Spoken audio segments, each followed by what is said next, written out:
gotta make another couple $100,000 a month. No, I can do it. I gotta make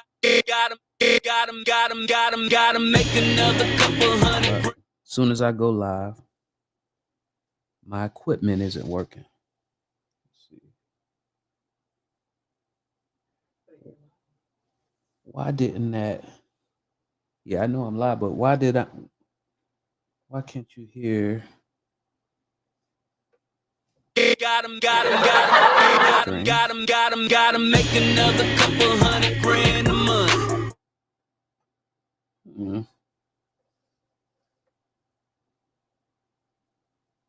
Gotta make another couple $100,000 a month. No, I can do it, I just gotta stay in the hunt. Grab some snacks and some fluids and a couple hands of blunts. I play through the fourth quarter, I don't play in the punt. Gotta make another couple $100,000 a month. Watch me snow, I can do it, I just gotta stay in the hunt. Grab some snacks and some fluids and a couple hands of blunts. I play through the fourth quarter, I don't play in the punt. Watch me son. If words cut, I got lots of swords. I'm old school like a harpsichord. I'm no fool, I'm with the gods and lords. A cold brew that's quality hops, of course. Just for the crews that's tired of mopping the floors. You still with the carrots and sticks, all of the merits and tricks, the clock punches and free lunch. Gotta make another couple $100,000.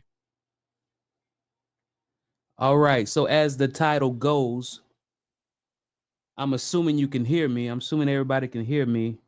As the title goes, prepare to be riveted.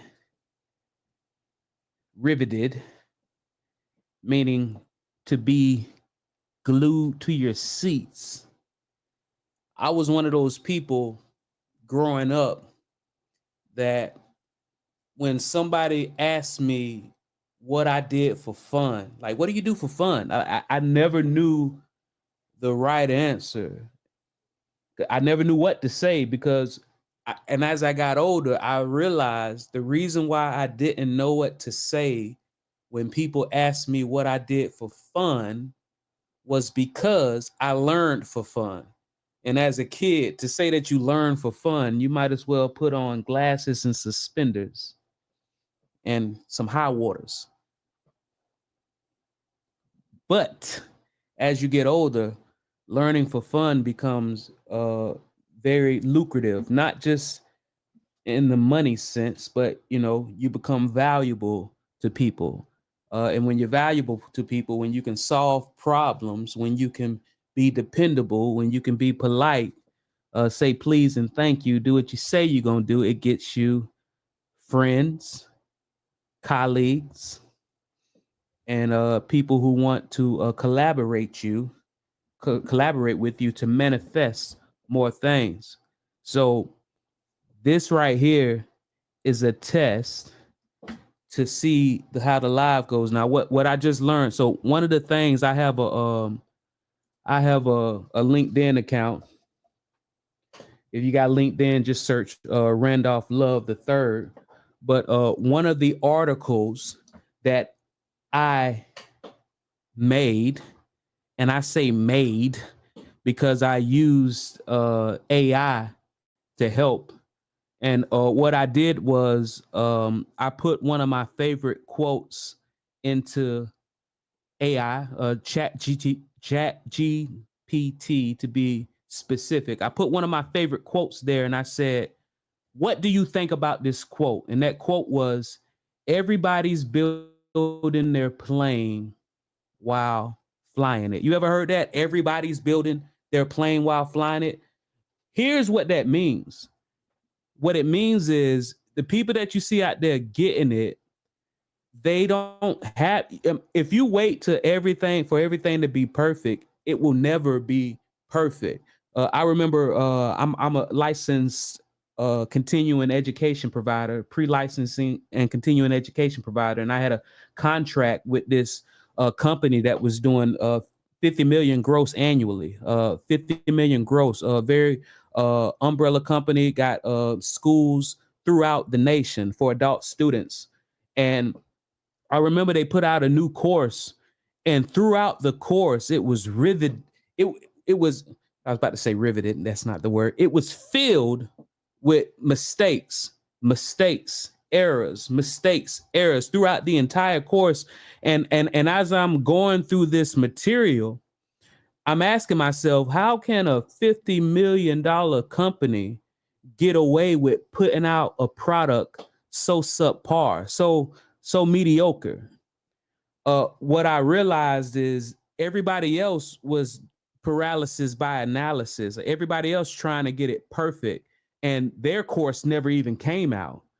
Meanwhile, this $50 million company put their course out, and what they did was they had me, a professional, teach the material. So as I'm teaching the material, I'm noticing mistakes and I'm marking it down in my notebook, my folder, and my students, my adult students, they pointing out the grammatical errors and certain different things that was wrong with the PowerPoint presentation. Some of the stuff they didn't even realize was wrong because they learning material for the first time. But because I knew the material, and of course they knew how to read and they were studying, what was happening was this company, this $50 million company, found out a very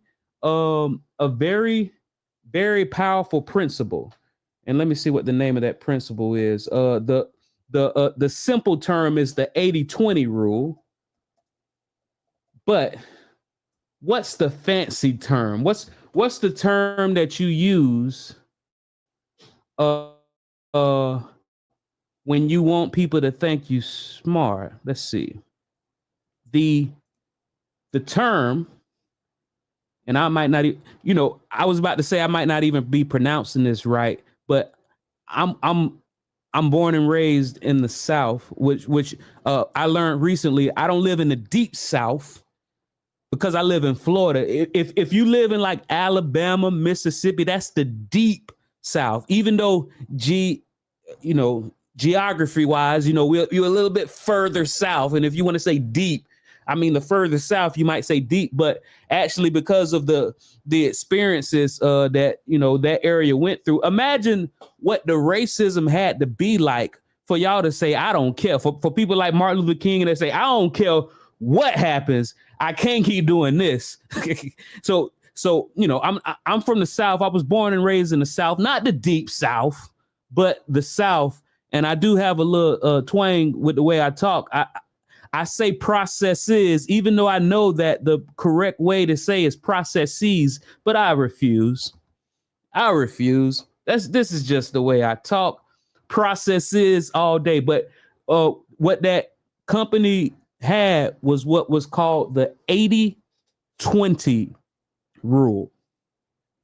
The 80-20 rule, also known as the Pareto principle, states that approximately 80% of the results or outcomes come from roughly 20% of the causes or effort. So what that means is what you do in the first 20%, and this principle, it can be flipped a couple ways. Like, for example, let's say you get into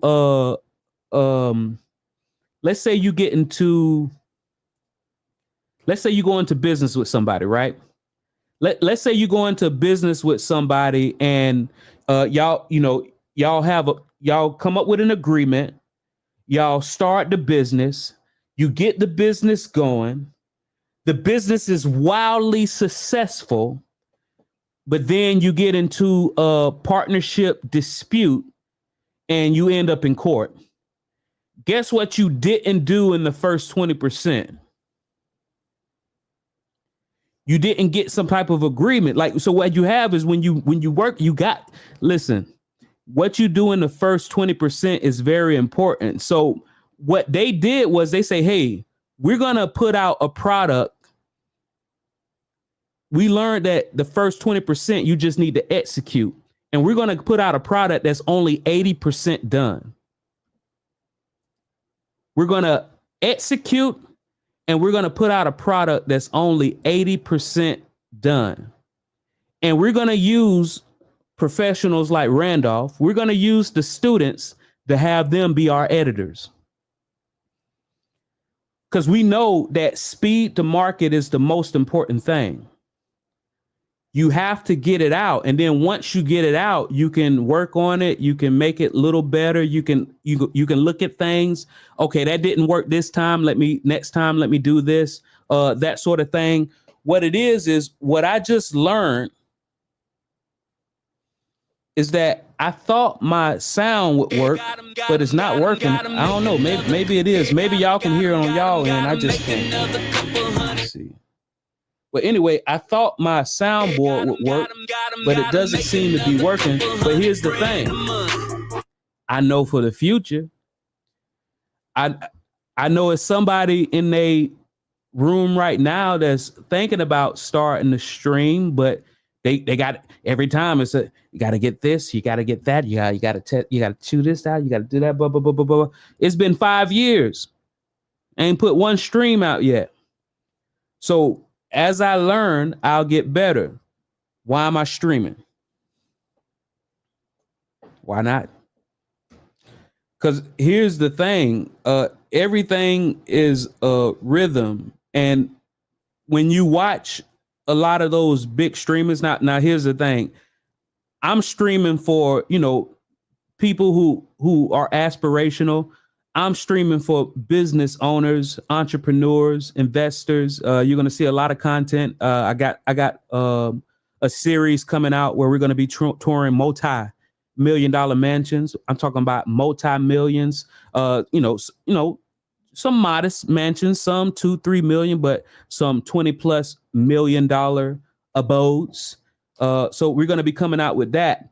So what it is no matter what you put out, like I found somebody's channel where all they did was look at the screen. All they didn't talk. They just, and they had 50 followers and 3 people were watching them.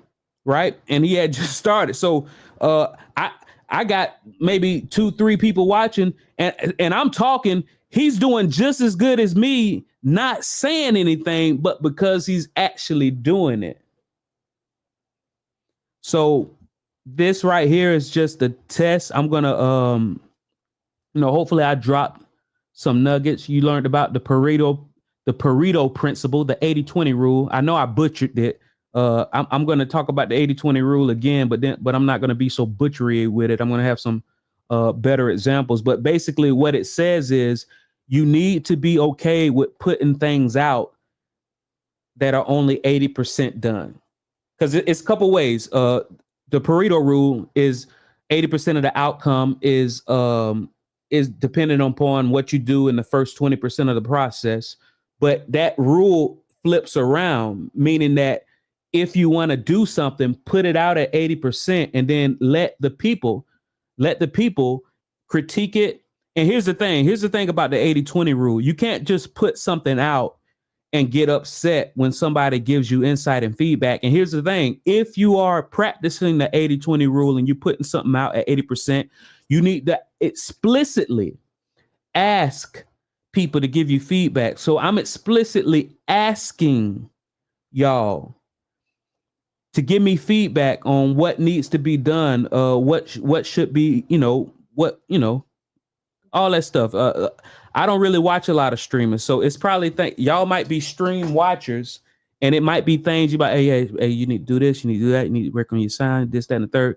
Hey, feel free to send me a note, leave me a comment, all that good stuff, right? But so what it is you put it out at 80%. You explicitly ask for people to give you insight and feedback. You take that insight and feedback, and then when you go at it again, now you're at 85%.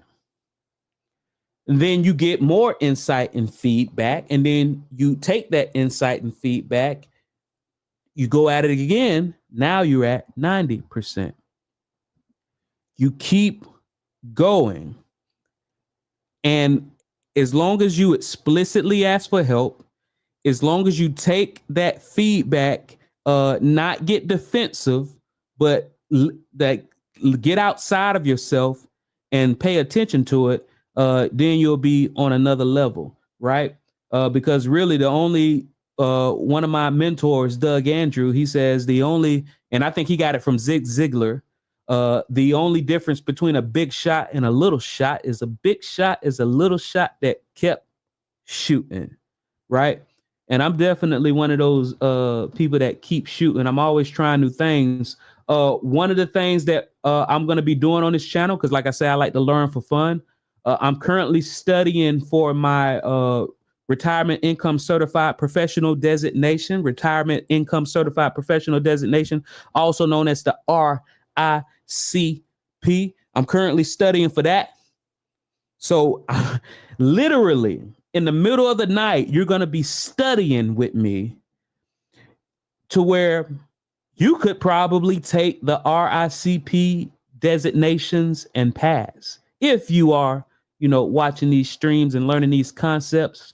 Retirement income is very powerful. A lot of people are conditioned to only think about retirement.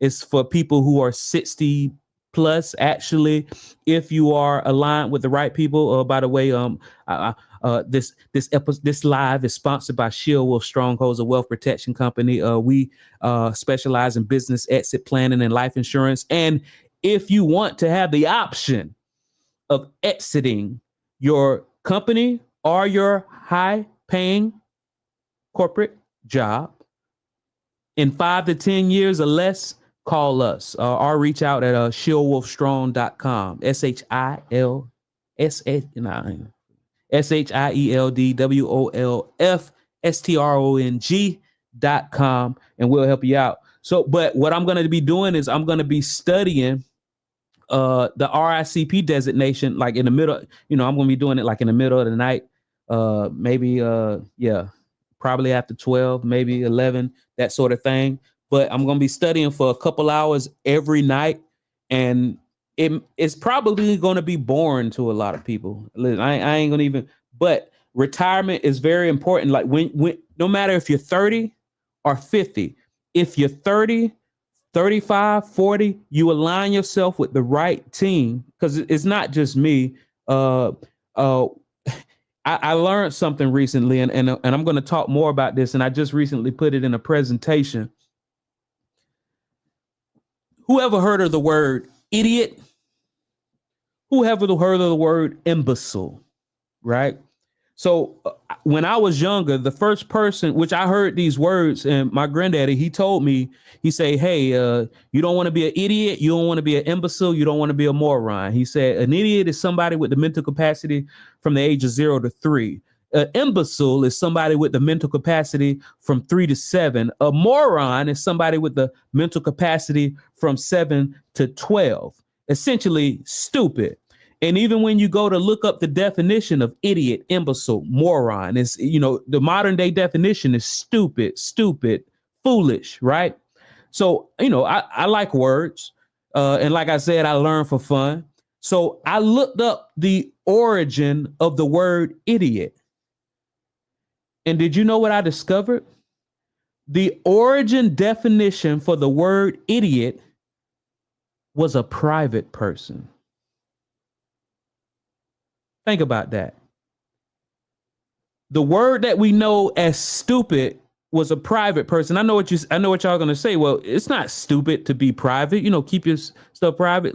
Y'all know what I'm saying. When I say a private person, and just so you know, the way that they meant it was a private person was back even today, but back then a public citizen was somebody that was in the Senate. That was a public citizen. And the citizens of the people, the community, they were private persons. So the Senate referred to the private persons, the people in the cities and all that. They referred to them as idiots. Some people might still say people in the government consider the average citizen idiots, but that's where the term private person came from. So if you think about it, idiot today means stupid. And the origin of the word was somebody that was private, somebody that kept and they once again, they considered it the regular citizens, but a private person is somebody who keeps things to themselves. They don't need no help, right? And then I said, well, hold up. If the origin for the word idiot is a private person, I wonder what the origin for the word imbecile is. And would you believe that when I looked up the origin for the word imbecile, it was a person without a supporting staff. Now, once again, y'all got to work with me now, because when they say staff, they're talking about a stick. And when you think about it, a staff, that's like a long stick that somebody walks with, right? And you can do a lot of things with a stick. The reason why somebody walks with a long staff is because it keeps you stable as you're walking. If somebody is coming at you, an animal or an enemy, you can hit them with the stick. If you need to reach something from a top shelf, you can use the stick to get to it. Just like a staff of people, you can use them for different things. They can support you. A staff can help you walk. A staff can help you fight people off. A staff can help you get things. You understand these words? They're not an accident, right? So idiot, the modern day definition of idiot is stupid, means a private person. The modern day definition for imbecile means stupid, means a person without supporting staff. The way that I take that is you're an idiot and you're an imbecile if you try to keep everything private and not get a team to help support you with what you're trying to do. Only an idiot or an imbecile would do that. And I'm not even insulting you. I'm just calling you the original definition. You're a private person without supporting staff. You're an idiot. You're an imbecile, right? It's not an insult. I'm just going with the original definition, right? So, I can't do nothing without my team. And if you don't have a team, you need to figure that out. So, but what we're going to do, I'm going to be studying to build up my skill set. They say you don't rise to the occasion, you fall to your highest level of preparation. So I'm making sure my level of preparation is busting through the roof. I'm going to be spending time doing the RICP designation, the retirement income certified professional. Y'all going to learn with me. I'm going to be coming up with mnemonic devices on the spot. If you don't know, I have a lot of designations: a chartered financial consultant, chartered life underwriter, chartered property casualty underwriter, Fellow Life Management Institute. Somebody told me before, you got more letters after your name than in your name, right? Those are, but what it is once again, you don't rise to the occasion, you fall to your highest level of preparation. And what I'm going to do is just keep raising the bar, because I'm not an idiot. I'm not an imbecile, right? And I know somebody might be saying, well, you said idiot, imbecile, and moron. What was the original definition of moron? Well, the original definition was foolish, right? So the moron stood the test of time. But yeah. So once again, my name is Randolph Love III. You have experienced the first midnight stream, and the first of many, because guess what? I'm not just gonna be here at my desk working. I'm also gonna be doing the IRL, in real life stuff. I attend a lot of networking events. I meet a lot of people, eat a lot of fancy dinners, and y'all are gonna be spending that time and do a lot of traveling. Y'all gonna be spending that time with me. It's gonna be interesting to see who lets me record all in their face. I got enough portable battery life and equipment to record for like 5-6 hours straight. So once I start doing the IRL stuff, I think y'all gonna find it interesting, especially see the stuff that I get into and the people that I get into it with. This has been the first stream, and I look forward to seeing y'all soon. Hey, please leave a comment if you one of the 2 people. I think it's 2 people watching. Yes, I'm doing great. If you one of the 2 people are watching, please leave a comment. Let me know that you were watching, supporting what I got going on, whether you know me, whether you don't. This has been the Entrepreneurs Podcast. Signing off.